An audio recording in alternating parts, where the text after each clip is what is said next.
The problem they're trying to solve is the following. We know from a long series of experiences, 30 or more business cycles since the end of World War II, that when the U.S. is in a recession, you have to cut interest rates 3 to 4% to get the U.S. out of a recession. You need 300 to 400 basis points of cuts to get the U.S. It's like a plane heading for the ground. How do you pull it out of a nosedive and get it back up in the sky? The answer is 300 basis points of cuts.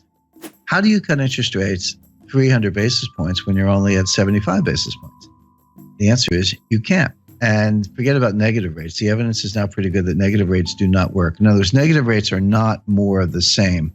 When you go from, let's say, 0.5%, and you go to 1/4, and then you go to 0, and then you keep going to negative 25, you didn't just ease by another 25 basis points. The evidence from Japan and Europe is that you're through the looking glass and you have very strange effects, really unintended consequences. I'll give you a couple examples. So the conventional theory is, well, the more I cut interest rates, the more stimulus I get. That's a joke, but that's what they think. But if I go negative, you're absolutely going to go out and spend the money. Because if you don't spend the money, I'm going to take it away. You sit there long enough, you'll have nothing left in your bank account because I'm going to take, with these negative interest rates, I'm going to take it away. So people will run out and spend. And the other thing is that, it's obviously, from the lending point of view, they'll borrow money, because the bank pays you to be a borrower. But here's what happens in the real world. This is the difference between academics and human beings.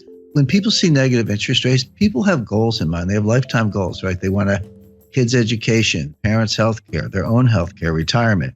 If you start taking their money away with negative rates, guess what they do? They save more. They're like, hey, I got to put my kids through college. You're taking my money. Well, I better save more. And then what kind of signal is the central bank sending with negative interest rates? They're sending a deflationary signal. So people go, well, if you think it's going to be deflation, I'm not going to spend money. I'll wait till the price comes down. So you're trying to encourage lending and spending. And what you get is more savings and no spending, deferred spending. You get the exact opposite of what you want. So again, another egghead experiment gone awry. But the point being, so negative rates don't work. So zero bound really is zero. It really is a boundary. And Bernanke has said this in his recent writings, and I think he's right about that. So back to the problem. How do you cut interest rates 300 basis points when you're at 75? Well, the answer is you can't. So you have to raise them to 300 basis points. So the problem the Fed is trying to solve is how do they get rates to 3.25% before the next recession?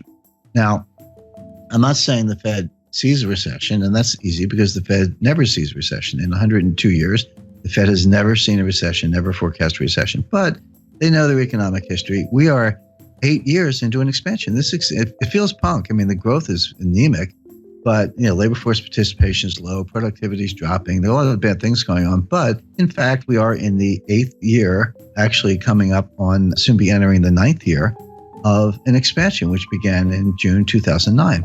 Right. By the way, you have a hard time convincing most Americans that we're not still in a recession.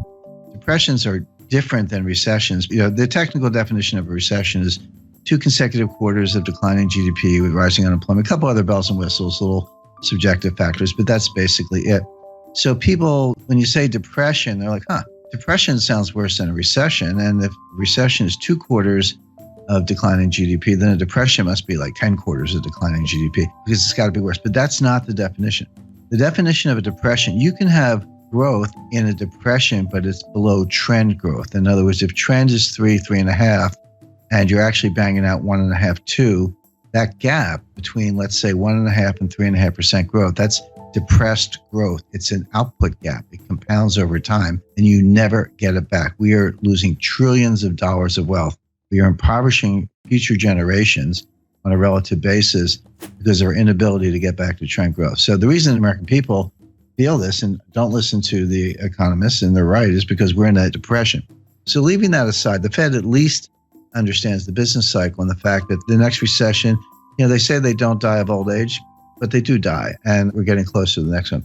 So they are in a desperate race to get rates up to 3.5% before the next recession hits so they can cut them to get out of the recession.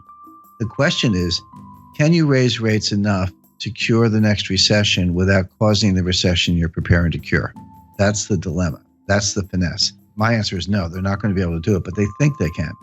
Why are they in this box? Well, because Bernanke should have raised rates in 2010, 2011, in the early stages of the expansion, when the economy would have been much better able to bear it than it is now. Bernanke skipped a whole cycle. He skipped a whole rate increase cycle to pursue these wacky experiments and, QE and zero interest rate policy and all that. I spoke to Bernanke about this, and he used the word experiment. He said this was an experiment. Bernanke made his academic reputation by studying the Great Depression, in the wake of Friedman and Anna Schwartz and some others. But he was a great scholar of the Great Depression, and he got his chance to kind of try out his theories. But what he told me was, he said 30 years from now, some new Ben Bernanke, some young scholar will look back and tell us if we did a good job or not. We actually don't know right now. See, the Great Depression was really two technical recessions, 29 to 33, and then 1937, 38. But from 33 to 37, we had an expansion, but the whole thing was a depression because we never got out of it. The stock market recovered the 1929 high in 1954. It was a long time to get back to even. But Bernanke's mantra was, doing something is better than doing nothing. I completely disagree. It's better to do nothing if you don't know what you're doing. And this is really the monetary equivalent of the Hippocratic Oath. Doctors say, first rule of being a doctor is first do no harm.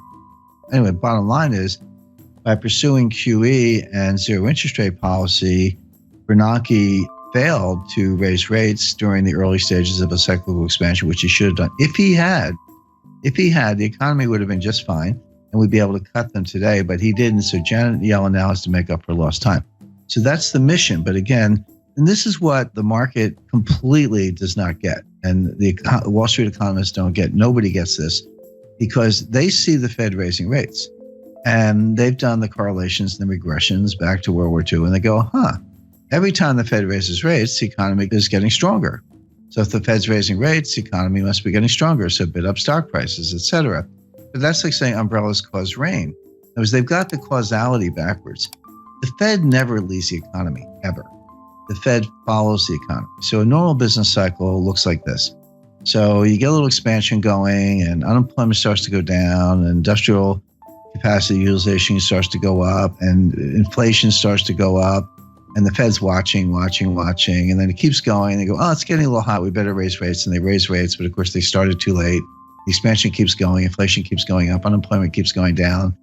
Then the economy starts to cool down, unemployment goes up, and then prices go down, and capacity utilization drops, and we get into recession. Like, we better cut. And then they cut, and then you hit the bottom, and then you come out of it again. So think of that as like a nice, pretty sine wave, right?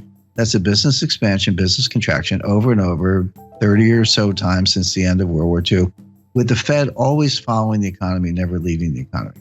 So all the big brains on Wall Street, they've got all this data, and they say, well, every time the Fed raises rates, the economy is getting stronger. That has absolutely been true for like 30 times since the end of World War II. It is not true today. The reason it's not true today is because Bernanke skipped a cycle and they're playing catch up. For the first time since 1937, the Fed is tightening into weakness. That is a key thing to bear in mind. The Fed is tightening into weakness.